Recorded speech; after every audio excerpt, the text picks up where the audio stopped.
नमस्कार. सखी सह्याद्रीमध्ये आपल्या सगळ्यांचं मनपूर्वक स्वागत. मैत्रिणींनो, आपल्या भारतीय परंपरेची मूल्य इतकी खोलवर रुजलेली आहेत की त्या मूल्यांच्या आधारावर आपण जगाला अनेक आदर्श दिलेले आहेत आणि त्यापैकीच एक महत्त्वपूर्ण देण म्हणजे योग. योग हा केवळ व्यायाम प्रकार नाहीये, तर शरीर, मन, बुद्धी याचा एकत्रित संयोग आहे. आपल्या भारतीय ऋषीमुनींनी योगाद्वारे सगळ्यांना समाधान, संयम, मोक्ष आणि आरोग्य याची वाट उघडी करून दिली आहे. आणि म्हणूनच माननीय पंतप्रधानांनी आपल्या पुढाकाराने योग दिनाची सुरुवात केली. आणि याच पार्श्वभूमीवर आज आपण योग या विषयावर अधिक चर्चा करणार आहोत आणि त्यासाठी मार्गदर्शन करायला आलेले आहेत डॉक्टर जयश्री दौंडकर. जयश्रीताईंबद्दल सांगायचं म्हणजे जयश्रीताई या आयुर्वेदिक डॉक्टर आहेत. त्याचबरोबर आयुर्वेद आणि योग याची एक उत्तम सांगड त्या घालतात. तसंच 2008 पासून आयुर्वेद, योग आणि गर्भसंस्कार याच्यावर त्या काम करतात. त्यांचा सखोल अभ्यास आहे आणि सगळ्यात महत्त्वाचं म्हणजे याच आधारावर महिलांमध्ये ज्या आरोग्यविषयक समस्या उद्भवतात त्याचं निराकरणही त्या करतायत. तर जयश्रीताई, तुमचं या कार्यक्रमामध्ये मनपूर्वक स्वागत. धन्यवाद. आज योग दिन आता योग घातलेला आहे, तर योग दिनाच्या पार्श्वभूमीवर आज योग याविषयी आम्हाला अधिक आपल्याकडून जाणून घ्यायचं आहे आणि योगाचा आणि महिलांच्या आरोग्यविषयक समस्यांचा कसा तुम्ही अभ्यास करता आणि कसं कार्य करता याविषयी सुद्धा अधिक जाणून घ्यायचं आहे. निश्चित. तर मला वाटतं सुरुवात आपण तुमच्या शैक्षणिक पार्श्वभूमीपासून करूया की शिक्षण कशात झालं आणि कसा तुमचा तो प्रवास होता. माझं खरं तर शैक्षणिक पार्श्वभूमी आणि जे बालपण आहे ते अतिशय समृद्ध केलं. ह्याचं कारण म्हणजे माझे वडील जे होते ते केंद्रीय शासनामध्ये नोकरीला होते. ते नॅशनल डेअरी रिसर्च इन्स्टिट्यूटमध्ये कार्यरत होते.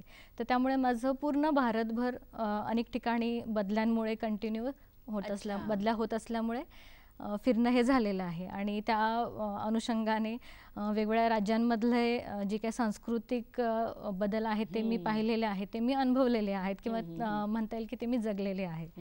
तर त्या पार्श्वभूमीने मी मुंबईसारख्या ठिकाणी, बेंगलोर आणि त्यानंतर हरियाणासारख्या ठिकाणी, कर्नाल येथे, त्यानंतर आपल्या राहुरी विद्यापीठ जे आहे MPKV, तिथे सुद्धा माझं शिक्षण आणि बालपण हे गेलेले आहे.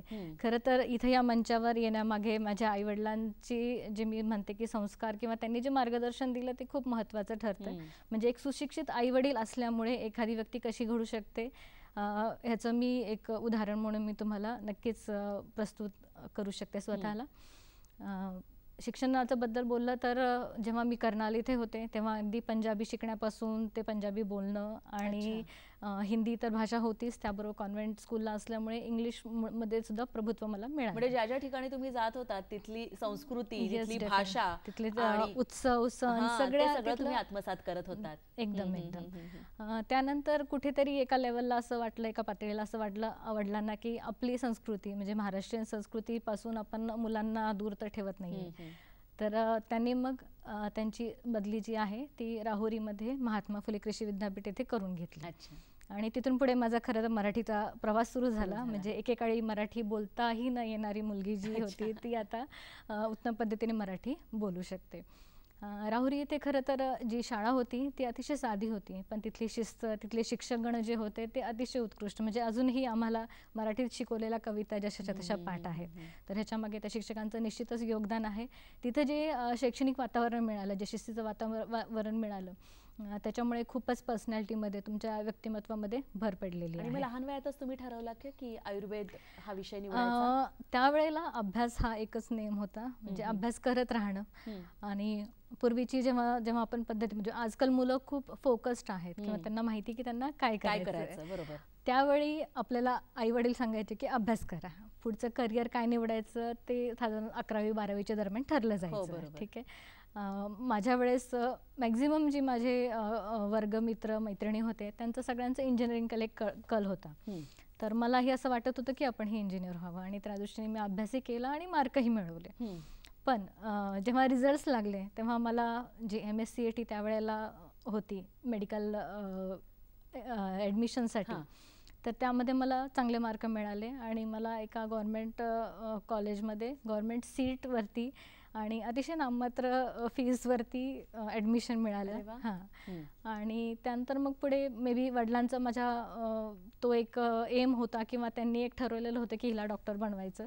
अभ्यास तर सगळाच केला होता, पण इंजिनिअरिंग सोडून जॉब करण्यापेक्षा तू कुठेतरी डॉक्टर होशील, म्हणजे स्वतःची सुद्धा तू फॅमिली आणि प्रोफेशनल लाईफ एका वेळेला चांगल्या पद्धतीने सांभाळू शकशील, म्हणून मग मी BMSला ॲडमिशन घेतलं आणि त्यानंतर मग आयुर्वेदाचा आणि योगाचा प्रवास चांगला सुरू झाला. आणि योगाची आणि तुमची ओळख कशी आणि कधी झाली? मी जेव्हा कर्नालला होते तेव्हा आमच्या इथे ग्राउंडवरती सकाळी योगाचे क्लासेस घेतले जायचे. क्लासेस नाही म्हणता येणार, तो एक शैक्षणिक ॲक्टिव्हिटीचाच पार्ट होता.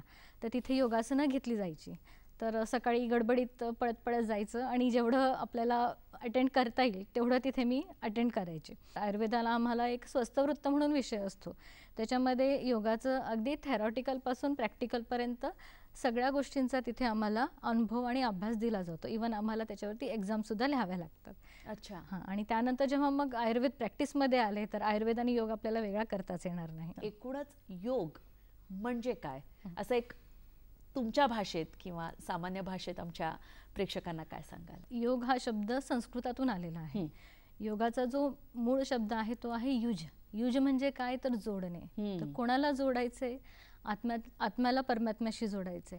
तुमची शरीर, तुमचं मन, तुमची बुद्धी यांना जोडायचंय. तुम्ही ठरवलेल्या गोष्टी आणि करणारी कृती यांना जोडायचंय.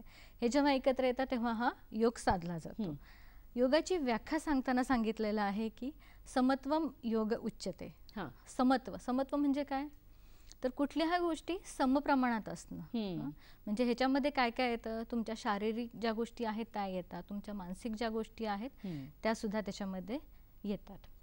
पुढचं जे सांगितलेलं आहे योगाविषयी ते आहे योग चित्तवृत्ती निरोधः. चित्त म्हणजे काय? मन. तर हे कसं आहे आपलं मन? चंचल आहे, खूप चंचल आहे, बहिर्गामी आहे. ते आतमध्ये बघतं का? नाही. त्याला बाहेरच्या सगळ्या गोष्टी दिसत असतात पण तो आतमध्ये बघत नाही. तर ह्याच्यावर जेव्हा आपण नियंत्रण मिळवू शकतो तेव्हा आपल्याला योग साधला असं आपण म्हणू शकतो. किंवा हे साधण्याचं काम जे आहे, इंद्रियांवर नियंत्रण ठेवण्याचं जे काम आहे ते आपण योगाद्वारे पूर्ण करू शकतो. बरं, ह्या मनावरती कोणाकोणाचा इफेक्ट येतो, कोणाचा असर असतो ह्या मनावरती? आपले जे गुण आहेत, कुठले? सत्व, रज आणि तन. तुमचं मन जर सत्वगुणात्मक असेल तर ते स्थिर असेल, शांत असेल, प्रसन्न असेल. तिथेच जेव्हा रज आणि तमगुण येतात तेव्हा हे मन चंचल राहतं, अस्थिर राहतं, अशांत राहतं. तर ह्याला आपण योगाद्वारे शांत करू शकतो, ह्याच्यावर आपण नियंत्रण करू शकतो. आणि शेवटी मन, बुद्धी, शरीर हे शांत असतील, हे प्रसन्न असतील तरच आपण आनंदी आहोत किंवा निरोगी आहोत हे आपण म्हणू शकतो. मग योग म्हटलं की पहिल्यांदा आपल्या डोळ्यासमोर अर्थातच येतात ती आसनं. आणि सध्या प्राणायाम याचा सुद्धा लोकांमध्ये क्रेज आहे असं म्हटलं तर हरकत नाहीये, ट्रेंडिंग मध्ये आहे. तर योग म्हटलं की आसनं आणि प्राणायाम इतपतच असतं की अजून याच्या अंतर्भूत काही गोष्टी आहेत? योग म्हटलं तर फक्त आसन आणि प्राणायाम असं नाहीये. तर योग ही एक जीवनशैली आहे, एक लाईफस्टाईल आहे. तर योगाविषयी सांगताना पातंजल योग जे आहे 2000 वर्षांपूर्वी ऋषी पातंजलीने जे लिहिलेलं एक ग्रंथ आहे त्याच्यामध्ये योगाचे 8 अंग सांगितले, ज्याला आपण अष्टांग योग असं म्हणतो. तर हे अष्टांग योग काय आहेत तर हे 8 प्रकारचे एक म्हणू शकतो की स्टेप्स आहेत की जो योग साधक आहे, योग साधना करायची त्याला ह्या एक एक स्टेप्स पूर्ण कराव्या लागतात, तेव्हा तो शेवटची जी स्टेप आहे समाधी तिथपर्यंत जाऊ शकतो. तर हे कुठले स्टेप्स आहेत? यम, नियम, आसन, प्राणायाम. प्रत्याहार, धारणा, ध्यान आणि समाधी. तर ह्याच्याविषयी मी तुम्हाला थोडक्यात माहिती सांगते. यम आणि नियम. यम म्हणजे काय आहे, तर आपण जेव्हा एका समाजात राहत असतो तर समाजामध्ये वागण्याच्या, बोलण्याच्या, राहण्याच्या ज्या पद्धती आहेत त्या सगळ्या यममध्ये एक्सप्लेन केलेल्या आहेत. अच्छा. त्या कुठल्या आहेत? सत्य, अहिंसा, अस्तेय, म्हणजे कोणाला खोटं बोलू नये, अहिंसेने वागावं, जास्त हावहाव करू नये किंवा काय म्हणतो आपण हवरेपणा दाखवू नये, जास्त लोभी नसावं, लोभ नसावा, आणि ब्रह्मचर्य वगैरे असे जे सामाजिक आपल्याला वागण्याचे जे नीतिमूल्य आहेत ते आपल्याला यम मध्ये येतात.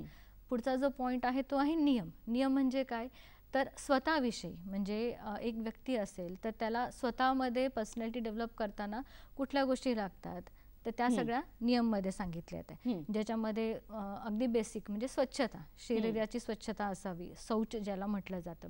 त्याचबरोबर समाधान आहे, तपस्या आहे, ईश्वर प्राणिधान सांगितलेलं आहे की देवाची पूजा अर्चना करावी. ह्या सगळ्या गोष्टी त्याच्यामध्ये आलेल्या आहेत. तिसरा जो मुद्दा येतो तो आहे आसन. आसनाविषयी सांगताना आसनाची जी व्याख्या केलेली आहे ती आहे स्थिरम सुखम आसनम. स्थिर, सुख आणि आसन. म्हणजे एखाद्या पोझिशनमध्ये, एखाद्या स्थितीमध्ये तुम्ही स्थिर बसल्यानंतर तुम्हाला जेव्हा सुख प्राप्ती, आनंद, तेव्हा ते तुम्हाला आसन साध्य झालं असं म्हणताय. पण तुम्ही म्हणताल की आम्हाला तर आसन अजून जमत नाहीये, मला फ्लेक्झिबिलिटी नाहीये, मग हे कसं शक्य होणार?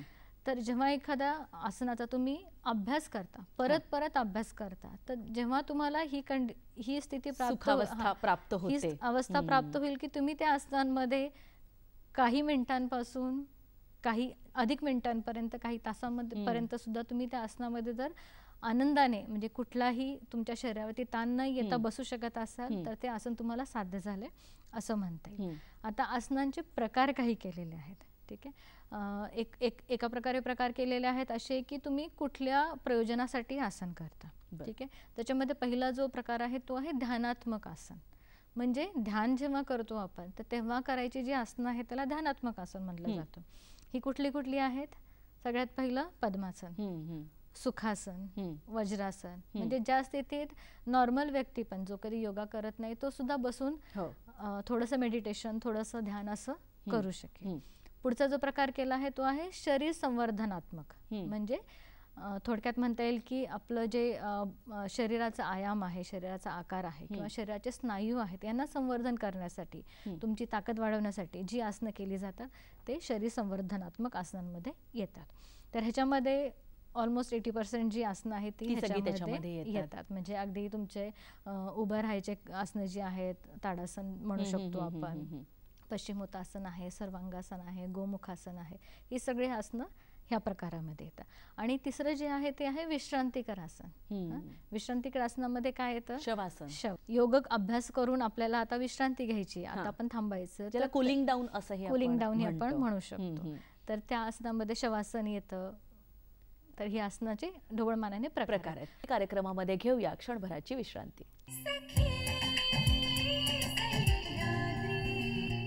नमस्कार. सखी सह्याद्रीमध्ये ब्रेकनंतर पुन्हा एकदा आपल्या सगळ्यांचं मनपूर्वक स्वागत. आज आपण योग या विषयावर चर्चा करतोय आणि त्यासाठी आपल्याला मार्गदर्शन करतायत डॉक्टर जयश्री दौंडकर. जयश्रीताई, ब्रेकपूर्वी तुम्ही अष्टांग योगाबद्दल बोलत होतात. आसनांपर्यंत आपण आलेलो होतो. योगाभ्यास करताना आपल्याला एका दिवसात सगळी आसनं करायला जमतीलच असं नाही किंवा तेवढा कदाचित आपल्याला वेळही मिळणार नाही.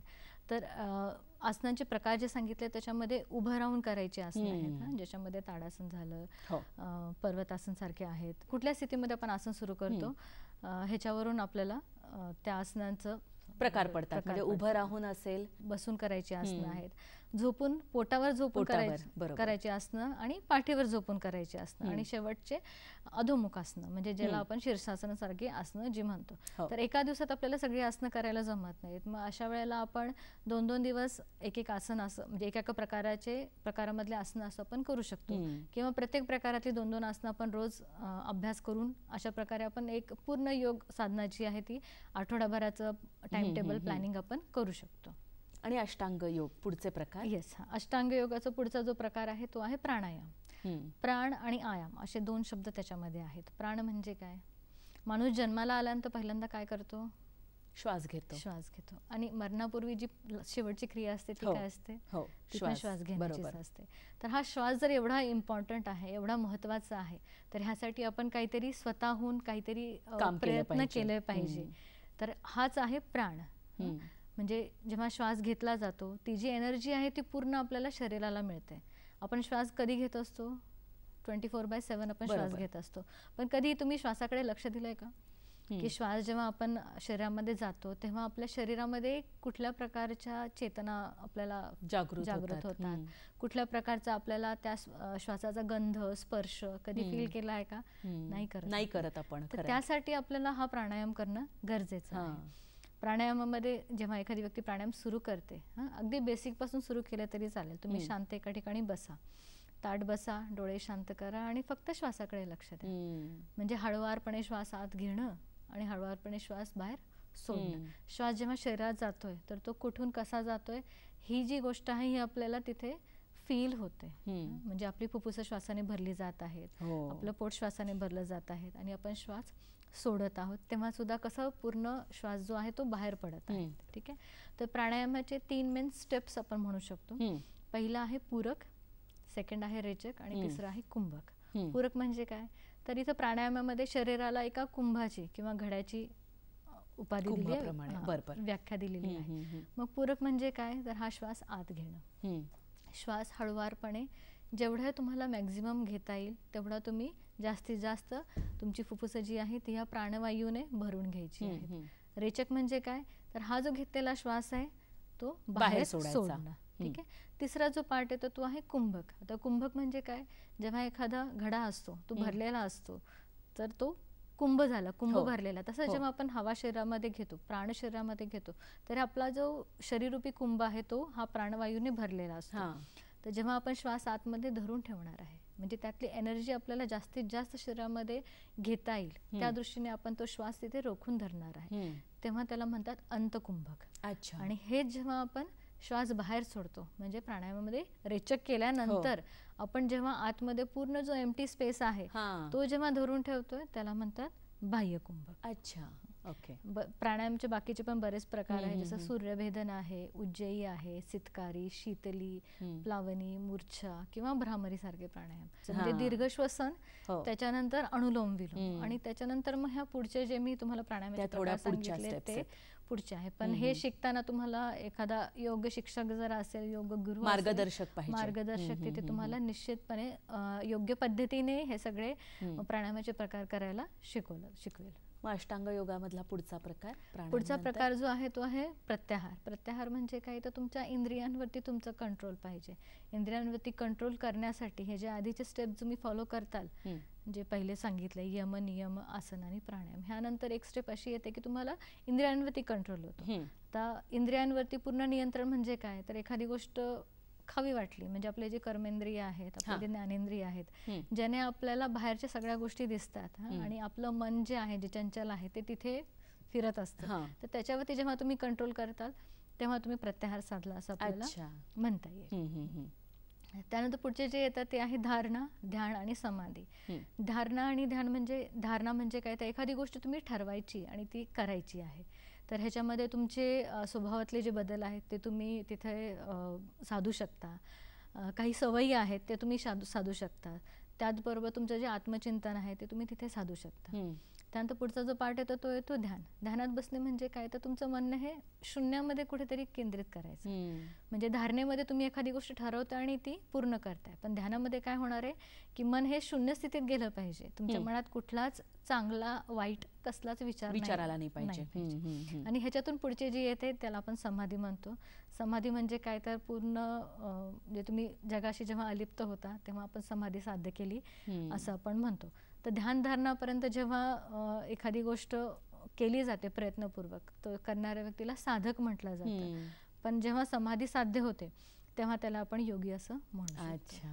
मग एकूणच दैनंदिन जीवनामध्ये योगाचे एकूणच काय फायदे होतात आणि 10 ते 15 मिनिटं जर आपण दिवसातून योगासाठी काढला, योग करण्यासाठी काढला तर कुठली आसनं जास्त फायदेशीर ठरतात? निश्चितच सध्या आपण जे चलन पाहतोय त्या ह्याने योग हा बरेच लोक फॉलो करायला लागलेत. इवन जिम सारख्या ठिकाणी सुद्धा योगासाठी काही वेगळा वेळ, योगाचे वेगळे शिक्षक असे नेमले जात आहेत.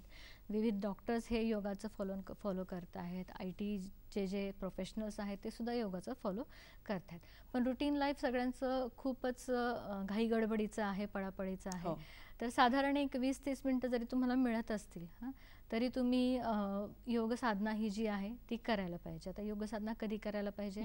सकाळी लवकर उठून जर तुम्ही केला तर अतिशय उत्तम आहे, किंवा मग संध्याकाळच्या वेळेला, ज्या वेळेला तुम्हाला एक अर्धा तासाचा वेळ तुम्हाला मिळू शकतो आणि शांत ठिकाणी बसून तुम्ही ही योग साधना करायची आहे. तुम्ही शांत बसून दीर्घ श्वसन केलं. दीर्घ श्वसन म्हणजे काय? त्याला आपण डीप ब्रीदिंग किंवा कॉन्शियस ब्रीदिंग म्हणतो, की श्वासाकडे लक्ष द्या, लांब श्वास घ्या आणि लांब श्वास सोडा.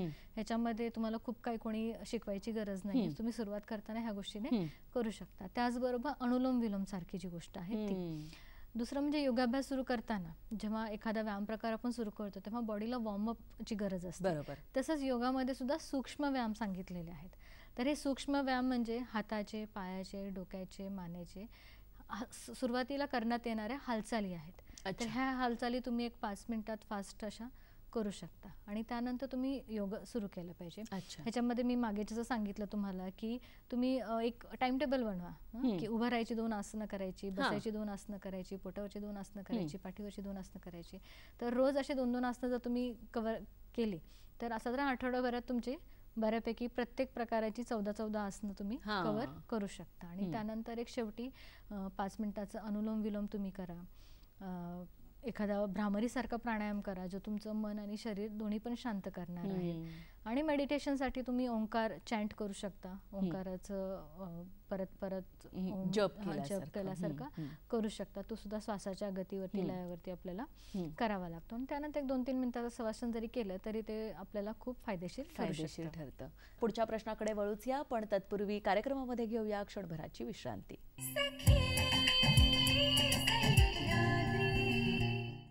मैत्रिणींनो, सखी सह्याद्रीमध्ये ब्रेक नंतर पुन्हा एकदा आपल्या सगळ्यांचं मनपूर्वक स्वागत. आपण योग याविषयी या कार्यक्रमामध्ये चर्चा करतोय आणि आपल्याला मार्गदर्शन करतायत डॉक्टर जयश्रीताई. जयश्रीताई, योगाचा महिलांच्या निरोगी राहण्यामध्ये कसा फायदा होतो किंवा महिलांसाठी योग किती महत्त्वाचा आहे याविषयी आम्हाला काय सांगाल? पूर्वी जेव्हा बघत होतो आपण तेव्हा बायकांचं जे शारीरिक श्रम होते ते थोडे जास्त होते, त्या मानाने मानसिक श्रम हे कमी असायचे. कारण त्यांचं जे घर, चूल मूल ह्याच्या एवढ्या पुरत्याच त्या मर्यादित होत्या. पण आजची स्त्री जी आहे ती एका वेळेला कॉम्प्युटरवरती कामही करत आहे, ती मीटिंगही घेत आहे, त्याचबरोबर ती घरातही लक्ष देत आहे, मुलांनाही सांभाळत आहे, स्वतःचे करिअर सुद्धा घडवत आहे. तर अशा वेळेला कुठेतरी ती शारीरिक पातळीवरती, मानसिक पातळीवरती थकलेली आहे. तर हा योग तिला निश्चितच तिच्या ह्या अवस्थेतून बाहेर काढायला मदत करू शकतो. ह्याच्यामध्ये योगामध्ये सांगायचं तर स्त्रियांनी काही बेसिक नियम स्वतःला घालून घेतले पाहिजे. ते म्हणजे स्वतःसाठी एक अर्धा तास वेळ काढला पाहिजे. म्हणजे आजची जी स्त्री आहे ती प्रत्येक ठिकाणी सुपर वुमन व्हायचा प्रयत्न करते, तर ते थोडंसं तुम्ही कंट्रोल केलं पाहिजे की सगळ्या ठिकाणी तुम्ही नाही पुरू शकत, तर तुम्ही स्वतःला थोडा वेळ देणं गरजेचं आहे. शारीरिक बदल जेव्हा होत असतात, म्हणजे एखादी स्त्री जेव्हा जन्माला येते तेव्हा ती बालावस्था असते, त्यानंतर ती टीनेज ज्याला म्हणतो आपण, ज्या काळामध्ये मुलींची पाळी सुरू होते, तर त्या काळात सुद्धा त्यांच्यामध्ये अनेक हार्मोन्स चेंज होत असतात. म्हणजे बालावस्थेतून कौमारावस्थेत जाताना पाळी येते, मेनार्क होतो, त्यावेळेला पूर्ण हार्मोन्स शरीरातले चेंज होत असतात. त्याबरोबर त्याच्या शरीरामध्ये सुद्धा बदल घडत असतात. बरोबर. ह्याच्यानंतर स्त्रीचा पुढचा टप्पा जो आहे तो आहे विवाह. विवाह झाल्यानंतर सुद्धा मानसिक पातळीवर, शारीरिक पातळीवर बऱ्याच बदलांना तिला सामोर जावं लागतं. पुढची जी अतिशय आनंदाची जी स्टेप येते ती आहे मातृत्व किंवा ज्याला आपण प्रेग्नन्सी पण म्हणतो. म्हणजे डोक्याच्या केसापासून ते पायाच्या नखापर्यंत स्त्रीचं सगळं बदललेलं असतं. त्यावेळेसचे हॉर्मोन्स हे नॉर्मल फिमेलपेक्षा पूर्ण वेगळे असतात. म्हणजे तो जो प्लासेंटा असतो, तो जो गर्भ राहिल्यानंतर जो प्लासेंटा तिथे अटॅच होतो, तर तो पूर्ण तुमच्या शरीराचा ताबा घेत असतो. तर हे हॉर्मोन्स जे आहेत ते पूर्ण तुमच्या शरीरावरती काम करत असतात. त्यावेळेची मानसिक अवस्था वेगळी असते, त्यावेळेच्या शरीराच्या गरजा वेगळ्या असतात. तर ह्या सगळ्या टप्प्यांवरती वेगवेगळ्या प्रकारचं योगाने आपण फायदे मिळवू शकतो.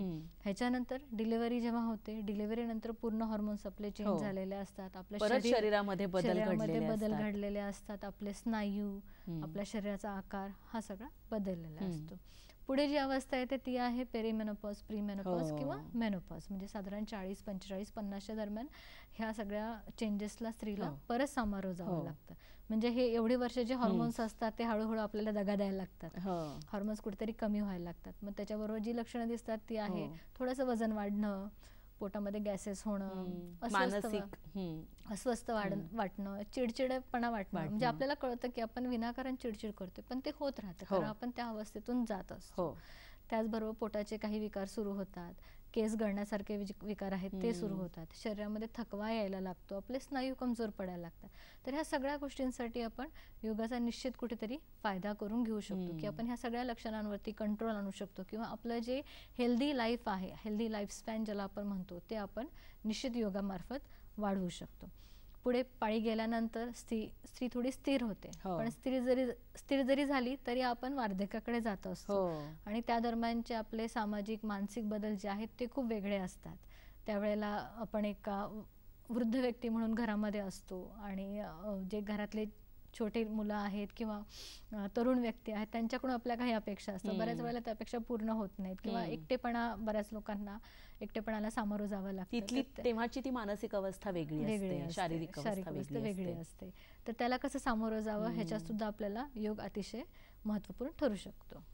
मग या सगळ्यामध्ये कुठल्या प्रकारचे योग साधारणपणे या सगळ्याच अवस्थांना उपयोगी पडू शकतात? प्रत्येकाने आपल्या शक्ती बलाप्रमाणे, म्हणजे कोणाची शक्ती कशी आहे किंवा फ्लेक्झिबिलिटी कशी आहे, लवचिकता तुमच्या शरीराची कशी आहे, त्याप्रमाणे तुम्ही योग साधना करू शकता.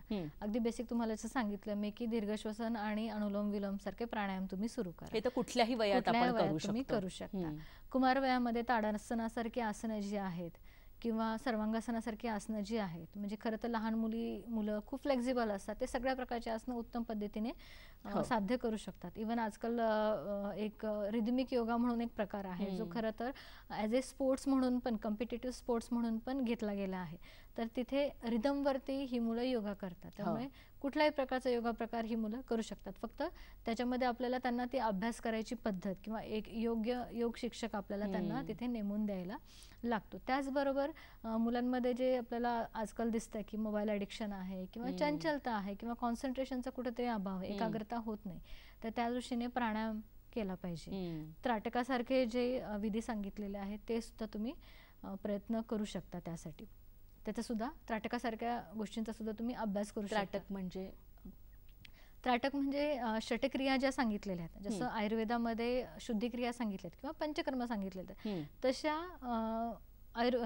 तसा योगामध्ये षटक्रिया सांगितल्या ज्या शरीर आणि मनशुद्धीसाठी सांगितल्या. ज्या षटक्रिया सांगितल्या त्याच्यामध्ये आपल्याला धोती, नेली, नवती, बस्ती, त्राटक आणि कपालभाती ह्या षटक्रिया ज्या सांगितल्या त्या शरीर शुद्धीसाठी सांगितल्या. ह्या प्रत्येकाचं वेगळं महत्त्व आहे. म्हणजे तुमचं जे डायजेस्टिव्ह सिस्टीम आहे, तुमची जी पाचन संस्था आहे ते क्लीन करण्यासाठी करू शकतो आपण, मानसिक अवस्था आहे ते क्लीन करण्यासाठी करू शकतो, तुमचं जे श्वसन अवस्था आहे ते आपल्याला षटक्रियेने त्याची शुद्धी करू शकतो. गर्भसंस्कार, तर याविषयी थोडंसं तुमच्याकडून जाणून घ्यायचं. एकूणच गर्भसंस्कार म्हणजे काय, त्याचे फायदे काय? गर्भ म्हणजे काय, जो आपण जीव आपल्या उदरामध्ये वाढवतो तो म्हणजे गर्भ, आणि संस्कार म्हणजे काय, तर त्या गर्भावरती आपल्याला संस्कार करायचे. संस्काराची व्याख्या करताना सांगितलं गेलं आहे की संस्कारो ही गुणांतर्धानम. संस्कार म्हणजे काय, तर तुमच्या गुणांमध्ये बदल घडवण्याची जी प्रक्रिया आहे त्याला आपण संस्कार म्हणतो. आता संस्काराचं साधं उदाहरण द्यायचं म्हटलं तर आपल्याला देता येईल की दूध, दही, लोणी, ताक आणि तूप. म्हणजे ह्या प्रत्येक स्टेपवरती दुधावरती काहीतरी संस्कार झाले तर त्याचे गुणधर्म बदलले. दुधामध्ये विरजण टाकलं तर दही होतं, दह्याला आपण घुसळलं पाणी टाकून तर त्याच्यातून ताक आणि लोणी मिळतं. ह्या लोण्यावरती अग्निसंस्कार झाले की त्याच्यातून तूप मिळतं. म्हणजे पहिला जो प्रोडक्ट होता तो दूध होता आणि फायनल प्रोडक्ट जो आहे तो आहे तूप. किती गुणांमध्ये बदल झालेला आहे आणि किती गुणांचं जे म्हणतो आपण की प्रोडक्टिव्हिटी जी आहे ती किती पद्धतीने वाढलेली आहे. म्हणजे क्वांटिटी आणि क्वालिटी ह्या दोन्ही गोष्टी आपल्याला तिथे साधायच्या आहेत. तर गर्भसंस्कार करताना काय, आईला त्या गर्भाविषयी पूर्ण जाणीव देणं.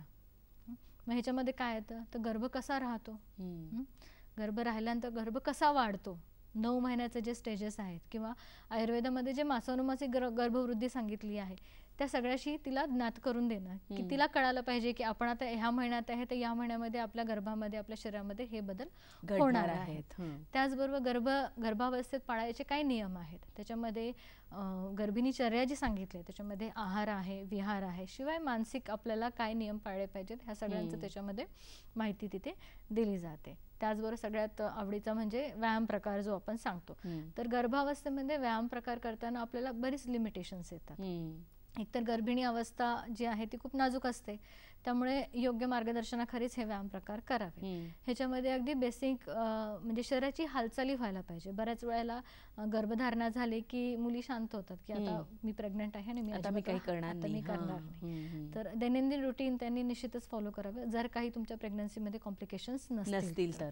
आणि योग्य मार्गदर्शनाखाली सूक्ष्म व्यायामासारखे किंवा स्ट्रेचिंग एक्सरसाइज जे म्हणतो आपण ते तुम्ही करू शकता. तुमची लंग कॅपॅसिटी, तुमची ब्रीदिंग जे आहे ते उत्तम ठेवण्यासाठी तुम्ही प्राणायामासारखे प्रकार सुद्धा मार्गदर्शनाखाली तिथे करू शकता.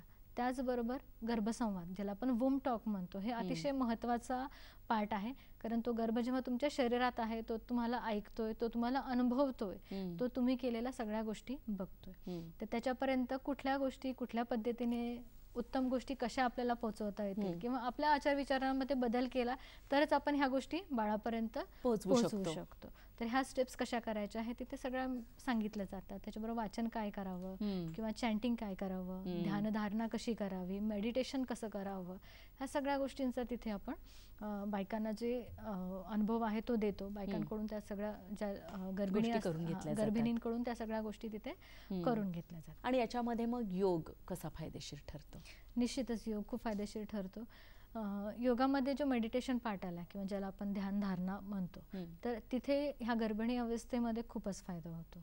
बऱ्याच वेळेला आजकाल जेव्हा स्त्रिया गर्भधारणा करतात बऱ्याच वेळेला आता तिसीनंतर चान्स घेतला जातो. करिअर वगैरे ह्या सगळ्या गोष्टींमुळे थोडंसं उशिरा गर्भधारणा करण्याचे प्रमाण जे आहे ते वाढलेलं आहे. तर त्या दरम्यान मानसिकरित्या त्या बऱ्याच स्ट्रेस्ड असतात किंवा जॉब करत असतात. मग अशा वेळेला मेडिटेशन सारख्या गोष्टी आहेत किंवा ओंकार चॅन्ट करण्यासारख्या गोष्टी आहेत. त्याचबरोबर श्वसनाचे काही प्रकार आहेत ते.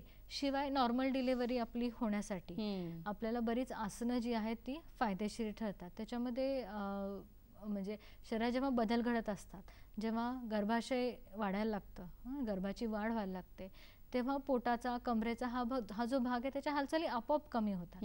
आणि त्या कमी झाल्यामुळे तिथल्या स्नायूंना एक प्रकारचा थकवा येतो किंवा मणक्याचे थोडेसे त्रास सुरू होतात की कंबर दुखतीये, पाठ दुखतीये, पाय दुखतायत, वजन वाढल्यामुळे पाय सुजतात. बरोबर. तर ह्या सगळ्या गोष्टींमध्ये योगाची जी आसनं आहेत त्याच्यामध्ये आपल्याला खूप चांगला फायदा मिळतो. त्याच्यामध्ये आसनं करताना कुठली करायची तर गर्भिणीचे जे 3 स्टेप्स आहेत की फर्स्ट ट्रायमिस्टर, सेकंड ट्रायमिस्टर आणि थर्ड ट्रायमिस्टर, तर ह्या 3 स्टेप्समध्ये वेगवेगळी आसनं आपल्याला फॉलो करावी लागतात. फर्स्ट ट्रायमिस्टरमध्ये फ्लेक्झिबिलिटी असते पण गर्भ हा स्थिर व्हायला साधारण 12 आठवडे लागतात. म्हणजे साधारण 12 आठवडे जर त्या गर्भिणीने पूर्ण केलं तर त्यानंतर अबॉर्शनचे चान्सेस हे खूप कमी होतात. त्याच्यामुळे जास्त फिजिकल ॲक्टिव्हिटी म्हणजे ॲज ए एक्सरसाइज म्हणून तुम्ही करू नये किंवा करायची असेल तरी पण योग्य मार्गदर्शनाखाली तुम्ही करायला पाहिजे. ह्याच्यामध्ये तुम्ही आधी जे सूक्ष्म व्यायाम सांगितलेले आहेत ते करायला पाहिजे. त्याच्याबरोबर बेसिक उभं राहून करायची आसनं किंवा मागे वाकून करायची आसनं, साईड बेंडिंगची जी आसनं आहेत ते तुम्ही हलकी जी आसनं आहेत ते तुम्ही करू शकता. झोपून करायची आसनं आणि सगळ्यात महत्त्वाचं जे शवासन आपण करतो आणि त्याचबरोबर प्राणायाम जे प्रकार सांगितले तर ते फॉलो करायला पाहिजे. सेकंड ट्रायमिस्टर, थर्ड ट्रायमिस्टर त्या मानाने गर्भ सेटल झालेला असतो पण फॉरवर्ड बेंडिंग जे आहे ते थोडंसं आपल्याला लिमिटेड करावं लागतं. तर त्या दरम्यान मग ती आसनं आपल्याला थोडंसं काळजीपूर्वक करावी लागतात. ह्याच्यामध्ये बद्धकोनासन सारखं जे आसन आहे, तिथली आसन, बटरफ्लाय त्याचा उपयोग आपण चांगल्या पद्धतीने करू शकतो. मार्जर आसन, येस, कॅट काव पोझिशन म्हटलं ते म्हटलं की थोडंसं लवकर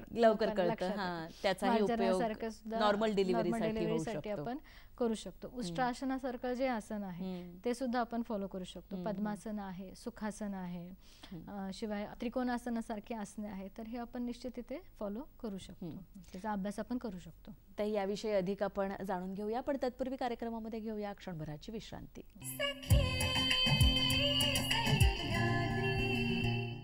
नमस्कार मैत्रिणींनो, ब्रेक नंतर सखी सह्याद्रीमध्ये पुन्हा एकदा आपल्या सगळ्यांचं मनपूर्वक स्वागत. प्रसूतीनंतर बाळंतिणीने सुद्धा काही व्यायाम केले पाहिजेत, कारण तेव्हा सुद्धा शरीरामध्ये प्रचंड बदल घडलेला असतो, स्तनपान चालू असतं. तर या सगळ्यामध्ये तिने व्यायाम कसा केला पाहिजे, कुठली आसनं, काय प्रकार केले पाहिजेत? खरं तर आयुर्वेदात सुतिकावस्थेमध्ये कुठलाही व्यायाम प्रकार सांगितलेला नाहीये. बरं. सुतिकेला व्यायाम हा वर्ज्य सांगितलेला आहे.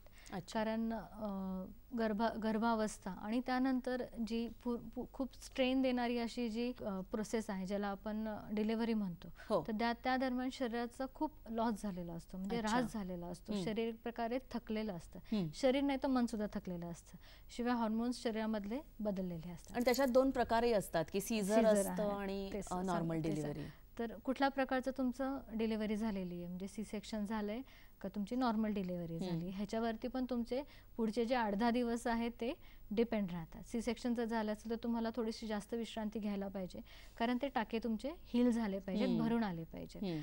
तर नॉर्मल डिलिव्हरी झाली असेल तर तुम्ही त्या मानाने हालचाली लवकर सुरू करता. तर ह्याच्यामध्ये माझं असं सांगणं राहील की तुम्ही फक्त एक 8-10 दिवस तुम्ही विश्रांती घ्या. त्याच्याबरोबर जे सुतिका परिचर्येमध्ये सांगितलेल्या गोष्टी आहेत जे आपण पूर्वापार फॉलो करत आहोत, की तेल मालिश करणं, शेक घेणं आणि आहार आणि तुमचं जे डाएटमध्ये आपल्याला ज्या गोष्टी, हलका आहार वगैरे खाणं, गरम पाणी पिणं, थंड गोष्टींशी लांब राहणं, या सगळ्या गोष्टींचा जर फॉलो केला तर तुमचे जे शरीर आहे ते लवकर हील होतं, जो वाढलेला वात आहे तो लवकर कमी होतो आणि ज्या दृष्टीने तुमचे पुढचे जे आजार आहे ते तुम्ही टाळले जाऊ शकता. तर साधारण 8-10-15 दिवसानंतर तुम्ही नॉर्मल घरातल्या घरात चालण्याचा व्यायाम फक्त करायला पाहिजे. त्याचबरोबर तुम्हाला जर असं वाटत असेल की तुम्ही प्राणायाम करावा तर दीर्घश्वसन, अनुलोम विलोम सारख्या ज्या गोष्टी आहेत त्या तुम्ही आनंदाने त्याचा अभ्यास तुम्ही करू शकता. आणि साधारण 6व्या महिन्यानंतर आपण हळूहळू एक एक व्यायाम प्रकार सूक्ष्म व्यायामापासून सुरू करून त्याचा नक्की फॉलो घेतला तर तुमचं शरीर, तुमचं मन हे परत नॉर्मल यायला मदत होईल, निश्चित मदत होईल. आपण स्त्रियांविषयी बोलतोच आहोत, तर स्त्रियांविषयीच्या समस्यांवर तुम्ही कसे उपाय सांगताच आहात, तर त्याचबरोबर सौंदर्यविषयक स्त्रियांना खूप समस्या असतात किंवा त्याबाबत त्या जास्तच जागरूक असतात, तर यामध्ये योग काही उपयोग करतं का? कुठलं पण सौंदर्य जे आहे, बाह्य सौंदर्य जे आहे ते तुमचं शरीर आतून कसं आहे, शेवटी निरोगी शरीर असेल तरच तुमच्या चेहऱ्यावरती ग्लो असेल. तर ह्याच्यामध्ये 3 पार्ट येतात. एक तर तुमचा आहार आहे, विहार आहे आणि व्यायाम आहे. आहार आणि विहार जर योग्य असेल आणि त्याला जर तुम्हाला व्यायामाची म्हणजे योगाची जोड जर मिळाली तर निश्चित तुम्ही खूप सुंदर दिसताल, तुमच्या चेहऱ्यावरती एक प्रकारचा ग्लो येतो. तर डेफिनेटली आपल्याला तिथे मदत मिळते.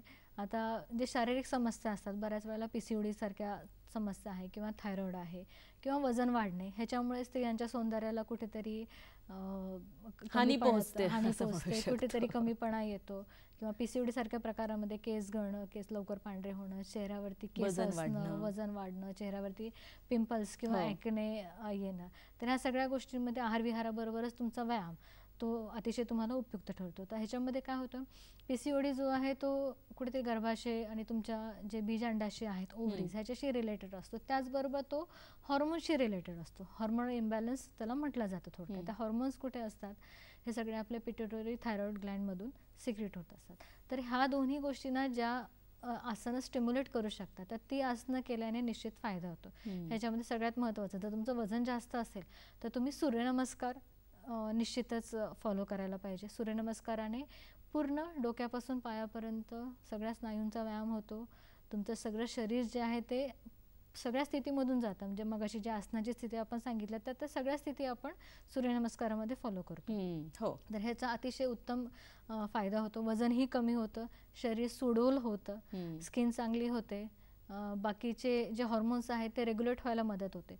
त्याचबरोबर पोटावर म्हणजे ओटीपोटावर ज्या आसनांमध्ये ताण येतो तर ती आसनं तुम्ही केली तर निश्चित फायदेशीर ठरतात. ह्याच्यामध्ये सर्वांगासनासारखं आसन आहे, हलासन आहे, शलभासन आहे, धनुरासन आहे, मगाशी सांगितलं तसं तिथली आसन आहे की जे तुमचं लोअर ॲब्डोमिन जे आहे तिथले सगळे मसल्स जे आहेत, तिथले जे ऑर्गन्स आहेत त्यांना स्टिम्युलेट करतं. त्याच्याबरोबर प्राणायामासारख्या गोष्टी आहे. दुसरं म्हणजे कपालभातीसारखी जी गोष्ट आहे, असे पेशंट पण पाहिलेत की जे रेग्युलर 10-15 मिनिटं कपालभाती अभ्यास त्यांनी सुरू केला आणि त्यांचे पिरियड्स रेग्युलर झालेले आहेत. म्हणजे एवढे त्याचा परिणाम होतो, इफेक्टिव्ह आहेत. त्याचबरोबर आता नवीन आपल्याला पाहायला मिळतं तो म्हणजे फेस योगा. फेस योगाविषयी सांगायचं म्हटलं तर ग्रंथात जो योगा आलेला आहे त्या योगामध्ये बऱ्याच लोकांनी स्वतःचे काही इनपुट्स टाकून, स्वतःचे काही एक्सपिरियन्सने इनपुट्स टाकून आसनांमध्ये थोडंसं मॉडरेशन केलेलं आहे किंवा ह्या फेस योगासारखे नवीन काही गोष्टी ट्रेंडमध्ये आणलेल्या आहेत आणि खरंच त्याचं बेनिफिट होतं. तर फेस योगामध्ये वेगळी आसनं सांगितलेली आहेत, काही वेगळ्या प्रकारचे मसाज सांगितलेले आहेत. तर त्याने काय होणार आहे, रक्ताभिसरण तुमच्या चेहऱ्यावरचं वाढणार आहे, ब्लड सर्क्युलेशन वाढलं की आपोआप ग्लो येणार आहे. दुसरं म्हणजे लिम्फॅटिक ड्रेनेज होतं, म्हणजे चेहऱ्यावरती बऱ्याच वेळा सकाळी उठल्यानंतर आपल्याला एक सूज दिसते किंवा डोळ्यांखाली एक सूज दिसते, तर ती तिथे आपल्याला फेस योगाने कमी करता येते. किंवा डबल चिन सारखे प्रकार आहेत किंवा लवकर तुम्हाला रिंकल्स दिसायला लागले, सुरकुत्या चेहऱ्यावरती दिसायला लागलेत, तर त्याच्यामध्ये आपल्याला फेस योगा हा निश्चित फायदेशीर ठरतो. त्याचबरोबर शीर्षासनासारखी काही आसनं आहेत की ज्याने डोक्याकडे किंवा चेहऱ्याकडे रक्तप्रवाह वाढतो, विपरीत करण्यासारखी काही आसनं आहेत. तर ती तुम्ही निश्चित जर तुम्ही रेग्युलर बेसिसवरती करत असाल तर त्याचा तुम्हाला फायदा मिळतो आणि तुमचा चेहरा नक्कीच उजळेल. असं पण आहे का की आसनं करू नयेत किंवा केली जाऊ नयेत अशी काही आजार आहेत का, किंवा कोणी आसनं करू नयेत? तर आसनं करू नयेत असं आपल्याला म्हणण्यापेक्षा काळजीपूर्वक करावेत असे काही व्यक्ती असू शकतात, ज्याच्यामध्ये जसं मी सांगितलं की गर्भिणी, दुसरं म्हणजे सुतिका डिलिव्हरी नंतर लगेच, तिसरं म्हणजे काही मोठ्या आजारातून बरी झालेली जी लोक असतात किंवा खूप आजारी आहेत, खूप क्षीण आहेत, खूप थकलेली आहेत, तर त्या लोकांनी आसनं करू नयेत. पण त्याच्यामध्ये पण योगा खूप समृद्ध आहे, तर आपल्याला त्याच्यामध्ये त्यांच्यासाठी सुद्धा काही गोष्टी आपल्याला तिथे फॉलो करा म्हणून सांगता येईल. जसं आता आपण कोविडमधून बाहेर पडलेलो आहोत, तर कोविड काळात जेव्हा खूप आजारी लोक होती की लंग्स त्यांचे भरलेले आहेत, तर त्या काळात सुद्धा त्यांना आसनं सांगितले की पोटावर झोपून तुम्ही आसनं करा की ज्याने तुमची लंग कॅपॅसिटी वाढेल आणि जो लंग इन्फेक्शन आहे तो तुम्हाला कमी व्हायला मदत मिळेल. त्याच्याबरोबर हार्ट डिझीज सारखे जे पेशंट आहेत किंवा मोठ्या ट्रॉमातून म्हणजे काय ॲक्सिडेंट वगैरे झाले तर त्याच्यातून जे बरे झालेले लोक आहेत त्यांनी करू नयेत किंवा करावेत तर हळूहळू करावेत, कोणाच्या तरी मार्गदर्शनाखाली करावेत. तर या दरम्यान साधारण योगा जो आहे तो करायला. वृद्धावस्थेत आपल्याला बऱ्याच वेळेला बरीच आसनं जमत नाहीत कारण स्नायू कमजोर झालेले असतात, बऱ्याच लोकांना गुडघेदुखीचा त्रास असतो, मग अशा वेळेला चेअर योगा जे सांगितले आहे तर त्याचं जर फॉलो केला तर त्यांना ते साधता येऊ शकतं. अच्छा ताई, आजकाल इतक्या प्रकारचे योग तर आपली परंपरा आहेच आहे, पण त्याचबरोबर आजकाल इतक्या प्रकारचे व्यायाम प्रकार आपण बाहेर बघतो आणि नवीन नवीन अजून ट्रेंड पण येत आहेत व्यायामाचे, जसं आता म्हणालात फेस योगा वगैरे सुद्धा. तर याच्यामध्ये योग तरी सुद्धा आपलं सत्व टिकून आहे अजून सुद्धा, तर काय कारण असेल त्यामागे? खरं तर योगा ही जी आहे ती 2000 वर्षापूर्वीपासूनची परंपरा आहे, तर त्याला एक सायंटिफिक बेस आहे, आपले ग्रंथ आहेत, त्याच्यामध्ये ही सगळी वर्णनं आलेली आहेत, योग कसा करावा, काय करावं, आसनांविषयी माहिती आलेली आहे. हे जे व्यायाम प्रकार जे आपण करतो त्याला एकतर कोणाच्या तरी सुपरिटेंडन्स खाली आपल्याला ते करावं लागतं, म्हणजे जिम सारख्या ठिकाणी करावं लागतात. पण योगा आपण आपल्या घरी सुद्धा बसून करू शकतो, बरोबर आहे. योगामध्ये ह्या हालचाली ज्या आहेत त्या स्थिर असतात, म्हणजे शांततेने तुम्ही एका ह्याच्यातून दुसऱ्या स्टेपमध्ये जात असतो. ते जेव्हा आपण जिमचे व्यायाम प्रकार बघतो तर त्याच्यामध्ये कार्डिओ सारखे आहेत किंवा वेट लिफ्टिंग सारखे आहेत, ज्याला तुम्हाला अतिशय एनर्जीची, ताकदीची गरज असते, म्हणजे सगळेच ते करू शकतील असंही नाहीये. त्याचबरोबर आधुनिक जे व्यायाम प्रकार आहेत त्याच्यामध्ये तुम्ही श्वसनावरती काहीच फोकस नसतो. त्याच वेळेला आसनं जी आहेत ही आसनं ही श्वसनाच्या लयीवरती आपली केली जातात, म्हणजे तिथे सांगितलं आहे की कुठल्या स्टेप्स तुम्ही करताना श्वास आत घ्यायचे, कुठल्या स्टेप्स तुम्ही करताना श्वास बाहेर सोडायचे. तिसरं म्हणजे मनाचा विचार इथे केला जातो का, म्हणजे आपण जिम मध्ये व्यायाम करत असतो पण आपलं मन कुठेतरी तिसरीकडे नाहीतर कोणाशी गप्पा मारत असतं, म्युझिक ऐकलं जातं, हसलं जातं, बोललं जातं. पण हे जेव्हा आपण योगासनं करतो तेव्हा आपण शांत वातावरणात एकचित्ताने व्यायाम केला जातो. त्याच्यामुळे ह्याचे जे फायदे आहेत ते फक्त शरीरावरती न होता तुमच्या मनावरती, तुमच्या बुद्धीवरती, तुमच्या एकाग्रतेवरती, ओव्हरऑल तुमच्या पर्सनॅलिटीवरती होतो. म्हणजे तुमचा सकाळी केलेला जो योग आहे तो तुम्हाला दिवसभर पुरतो. कार्यक्रमामध्ये घेऊया क्षणभराची विश्रांती. सखी सह्याद्रीमध्ये ब्रेकनंतर पुन्हा एकदा आपल्या सगळ्यांचं मनपूर्वक स्वागत. आयुर्वेद आणि योग हा खरं तुमचा अभ्यासाचा विषय आहे, तर याची सांगड कशी घालता किंवा याचा समन्वय याच्याबद्दल काय बोलाल? आयुर्वेद आणि योग असं वेगळं आपल्याला पाहताच येणार नाही.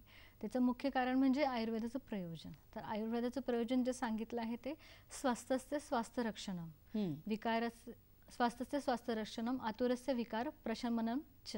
म्हणजे काय, तर आयुर्वेद काय सांगतो की जो व्यक्ती स्वस्थ आहे त्याचं स्वास्थ्याचं रक्षण करा, आणि जो आजारी आहे, जो आतुर आहे, तर त्याचा जो काय आजार आहे तो बरा करा. तर ह्याच्यामध्ये स्वास्थ्य जी व्यक्ती आहे त्याचं स्वास्थ्याचं रक्षण करताना आपल्याला आयुर्वेदामध्ये जी दिनचर्या ऋतुचर्या सांगितली त्याचं फॉलो करणं आणि त्याच्याबरोबर जर तुम्ही योगाभ्यास करत असाल तर निश्चितच तुमच्या स्वास्थ्याचं रक्षण हे 100% होऊ शकेल. पुढचा जो पार्ट आहे तो आयुर्वेदात एखादी स्वस्थ व्यक्ती कशी असावी त्याचं वर्णन केलं आहे. त्याच्यामध्ये सांगितलं आहे की समदोषाः सम अग्नी समधातू मलक्रियाः प्रसन्न आत्मेंद्रिय मनसः स्वस्थ इति अभिधीयते. म्हणजे काय, जर एखादी व्यक्ती स्वस्थ असेल तर त्याचं आपण कसं एक्सप्लेनेशन करू शकतो की त्याचे जे दोष आहेत ते सम असावे. वात पित्त कफ सम दोष सम अग्नी. अग्नी म्हणजे काय, तुमची जी पाचन क्षमता आहे ती चांगली पाहिजे. आता हे पाचन फक्त पोटावरती लिमिटेड असतं का, तर नाही. वेगवेगळ्या धातूंचे सुद्धा धात्वाग्नी सांगितलेले आहेत.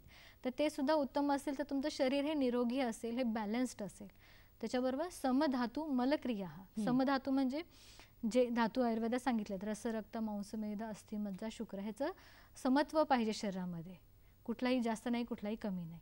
त्याच्याबरोबर मल. मल म्हणजे काय, जे आपले मल सांगितलेले आहेत, स्वेदमल आहे, मूत्रमल आहे किंवा पुरुषमल आहे. तर हे सुद्धा योग्य प्रकारे, म्हणजे एखादी व्यक्ती स्वस्थ असेल तर त्याला 3 गोष्टी महत्त्वाच्या आहेत. वेळेवर झोप येणं, वेळेवर भूक लागणं आणि वेळेवरती पोट साफ होणं. ते ह्या तिन्ही पण गोष्टी, ह्या सगळ्या गोष्टी ज्या आहेत त्या आपण योगाने साध्य करू शकतो. योगाच्या फायद्यामध्ये आपल्याला ह्या सगळ्या गोष्टी मिळतात.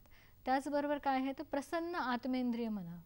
हे कधी प्रसन्न होणार आहे, जेव्हा तुमचं मन शांत असेल, जेव्हा तुमचं चित्तावरती तुमच्या नियंत्रण असेल. तर हे निश्चितच आपल्याला आजकालच्या ज्या स्ट्रेसफुल लाईफ आहे त्याच्यामध्ये योगाने आपण ह्या सगळ्या गोष्टी साध्य करू शकतो.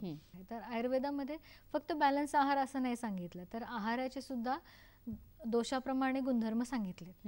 म्हणजे एक तुरीची डाळ एक मुगाची डाळ आपण जर घेतलं तर आपण काय म्हणतो, दोन्ही प्रोटीन आहेत. पण तुरीची डाळ खाल्ल्याने पित्त होतं, मुगाच्या डाळीने पित्त होत नाही. किंवा पथ्यांमध्ये आपण मूग डाळ खायला सांगतो. ज्वारीची भाकरी, बाजरीची भाकरी, गव्हाची चपाती, ह्या सगळ्या गोष्टी ज्या आहेत ह्या जरी कार्बोहायड्रेट्स असल्या तरी त्याचे गुणधर्म वेगळे, त्याच्या शरीरावर होणारे परिणाम वेगळे. तर हा बॅलन्स जो आहार आहे किंवा जी ऋतुचर्या सांगितली त्याप्रमाणे जे आहार आहे तो फॉलो करायला पाहिजे. तुमची प्रकृती काय ती जाणून घ्या, किंवा तुम्हाला एखादा आजार असेल तर त्या आजारासाठी तुम्ही आहारामध्ये काय पथ्य पाळली पाहिजे. पथ्य पाळणं म्हणजे काय, तर त्या आजाराचं कारण निम्म बरं करणं आहे. म्हणजे बाकीचं तुम्ही औषधाने बरं करू शकता, पण जे संप्राप्तिभंग सांगितलं की आजार बरं होण्याची प्रक्रिया कधी आहे, तो आजार वाढणं थांबवणं. बरोबर. तर ते कशाने घडणार आहे, तुमच्या ह्या आहाराच्या आणि विहाराच्या सवयीने घडणार आहेत. रात्री जागरण करू नका, दिवसा झोपू नका, दिवसातून काही वेळ व्यायाम निश्चित केला पाहिजे, काही वेळ प्राणायाम केला पाहिजे, पाणी कसं पिलं पाहिजे ह्याचे सुद्धा नियम आयुर्वेदात सांगितलेले आहेत. जे दिनचर्या आहेत त्याच्यामध्ये उठल्यापासून झोपेपर्यंत तुम्ही काय काय केलं पाहिजे ह्या सगळ्या क्रिया आपल्याला एक्सप्लेन केलेल्या आहेत. आपले माननीय पंतप्रधान नरेंद्र मोदीजी यांनी ही आपली परंपरा, ही आपली मूल्य जगभर पोहोचवलेली आहेत आणि जागतिक योग दिन या निमित्ताने सुरू करण्यात आला. तर त्याबद्दल तुम्हाला काय वाटतं? पूर्ण जगाला आयुर्वेदाने दिलेला एक अनमोल ठेवा आहे. म्हणजे अशा गोष्टी ज्या आहेत की ज्या सिक्रेट म्हणू शकतो आणि हे सिक्रेट आपण पूर्ण जगाला ओपन केलेलं आहे. स्वस्थ मन स्वस्थ शरीर हीच खरं आपले जे आयुष्याची गुरुकिल्ली म्हणतो की आनंदी आयुष्याची गुरुकिल्ली, ह्या दोन्ही गोष्टी आहेत आणि ह्या दोन्ही गोष्टी आपल्याला योगाने साधता आहेत. 21 जून जो आहे तो जागतिक योगा दिन म्हणून आपण साजरा करत आहोत. आता जो आपण करणार आहे तो 11वा जागतिक योगा दिन आपण साजरा करणार आहोत. तर ह्याच्यामध्ये प्रत्येक वर्षी काहीतरी एक मोटो असतो. तर यावर्षीचा जो मोटो आहे तो आहे yoga for one earth one health. म्हणजे एक जी पृथ्वी आहे त्याच्यावरच्या सगळ्यांसाठी एक हेल्थ देण्याचाच, एक निरोगी आयुष्य देण्यासाठी योगाचा आपण अवलंब केला पाहिजे. तर आपले जे माननीय पंतप्रधान आहेत त्यांनी एक 10 सूत्री कार्यक्रम बनवलेला आहे. त्याच्यामध्ये बऱ्याच गोष्टी इन्क्लूड केलेल्या आहेत की योगाला आपल्याला कसं सार्वभौमत्व देता येईल. तर ह्याच्यामध्ये काही गोष्टी जसं योगा पार्क बनवण्याची त्यांची एक संकल्पना आहे. त्याचबरोबर योगाने बरे झालेले जे लोक आहेत, जे रेग्युलरली योगा अभ्यास करतात आणि त्यातून ते बरे झाले, तर त्यांचा अनुभव सगळ्यांचा एकत्र करण्यासारखी जी क्रिया आहेत किंवा योगाला बढावा देण्यासाठी योगा ॲज ए करिअर निवडावं म्हणून काही ऑपॉर्च्युनिटीज आपल्याला देता येतात का, तर ह्याच्यावरती सुद्धा आपलं काम होणार आहे. जाता जाता आमच्या प्रेक्षकांना, आमच्या तरुणाईला तुम्ही काय संदेश देऊ इच्छिता, काय मार्गदर्शन करू इच्छिता? आपली जी तरुणाई आहे ती खूप मोठ्या प्रकारच्या खूप वास्ट अशा संघर्षांना सामोरी जात आहेत. खूप वेगवेगळे अपॉर्च्युनिटीज तुम्हाला मिळत आहेत. खूप संघर्ष तुमच्या आयुष्यात आहेत. पण त्यातून तुम्हाला बाहेर पडण्यासाठी, त्यात तुम्हाला यश मिळवण्यासाठी योगाभ्यास हा गरजेचा आहे. योगाभ्यास जर तुम्ही करत असाल, प्राणायाम करत असाल, आसनं करत असाल, तर तुमचं मन, बुद्धी, शरीर हे शांत राहील. हे अजून तुम्ही पर्सनॅलिटी तुमची डेव्हलप करू शकता. म्हणून तुम्ही निश्चितच योगाभ्यास करा. योग आणि आयुर्वेदाचा अवलंब करून पुढची पिढी घडवण्याचं काम जे आहे ते सुद्धा आपल्या हातून होणार आहे. योग ही नुसती आसनं नसून तर त्या अंतर्गत किती गोष्टी येतात. म्हणजे योग अभ्यास करणं म्हणजे एक निरोगी आयुष्याची गुरुकिल्ली आहे असं म्हणायला पाहिजे आणि ती सगळ्यांनी अंगीकारली पाहिजे. तर मला वाटतं योग दिनाच्या दिवसापासून आपण सगळ्यांनी एक पण करायला हरकत नाही की क्षणभर काही 10 मिनिटं स्वतःसाठी, 10 मिनिटं स्वतःच्या निरोगी मनासाठी, तर आपलं हे आयुष्यसुद्धा अतिशय निरोगी आणि चांगल्या पद्धतीने पुढे जाईल. ताई, तुम्ही इथे आलात आणि आमच्याशी खूप छान संवाद साधलात, त्याबद्दल तुमचे मनपूर्वक आभार. धन्यवाद.